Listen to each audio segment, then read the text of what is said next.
and welcome. Big klaxon sound because we are announcing our new series on Empire is... Well, this is letting a Persian cat out of the bag, and it is indeed a series which I am absolutely thrilled about, on Empires of Iran.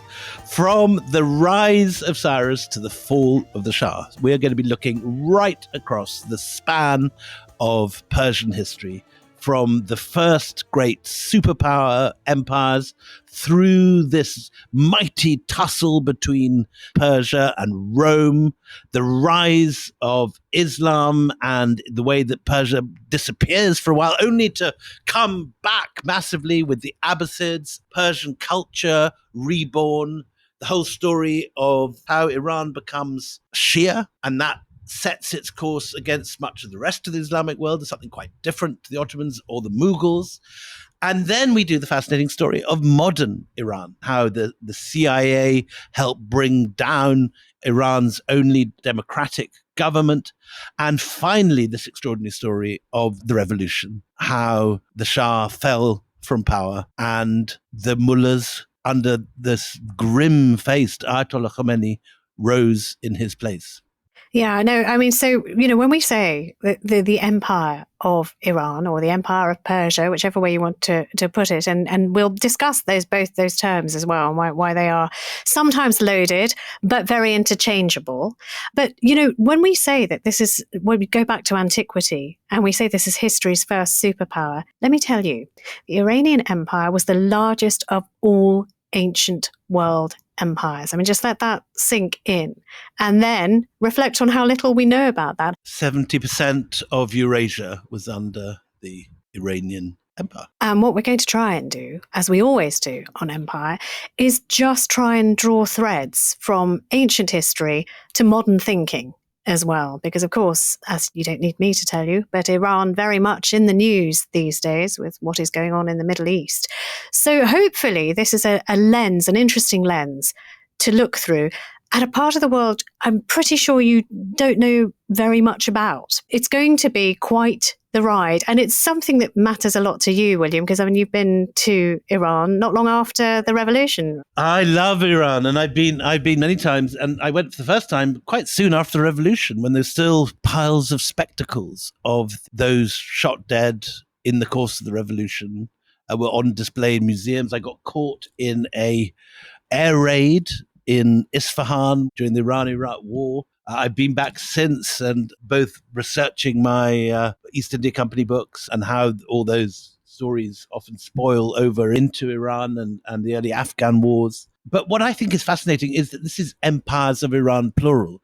We're going to be doing ancient Persia. We're then going to be doing the story of medieval Persia, how less of a political empire, but culturally Persian culture and civilization and language extends all the way from Eastern Anatolia right through modern Iran, through modern Afghanistan, through all the stans, and right the way through India. India became part of the Persianate world for most of the Middle Ages. And even the big Hindu empires like the Marathas initially were using Persian as a diplomatic language, just like French was the diplomatic language in Russia and Latin was the diplomatic language throughout the medieval West. Persian is the diplomatic language through a whole chunk of Asia for much of the Middle Ages. Hopefully this is going to be a real eye-opener because, we're going to look at the rise of Islam as well, a central feature of the world today. Islam, the second largest religion in the world, 1.8 billion people.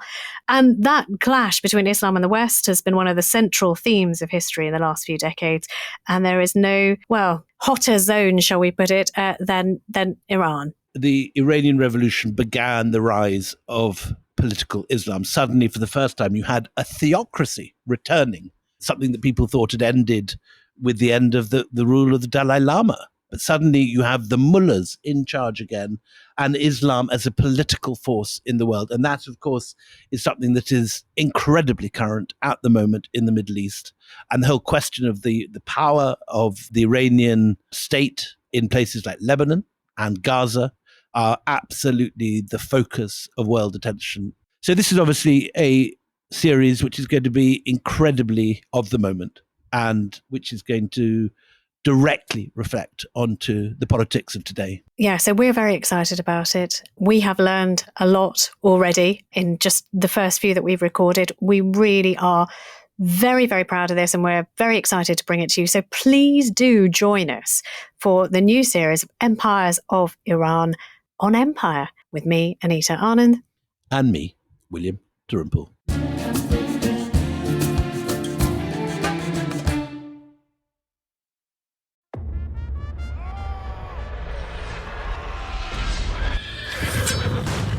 Forward the light brigade, charge for the guns, he said.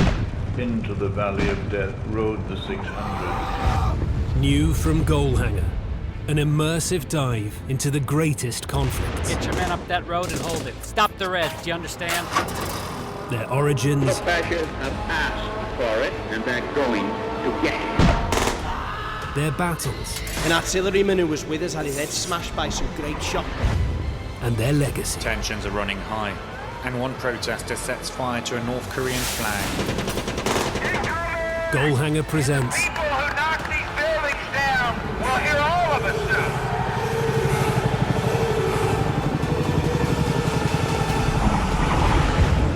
soon. Wars That Shaped the World. A weekly podcast out now. Starting with the D-Day landings in Normandy, Wars That Shaped the World will take you to Crimea, Korea, into the First Gulf War, the Boer War, and many more. Follow now to get the first episodes and all future episodes as soon as they're released. Available wherever you get your podcasts.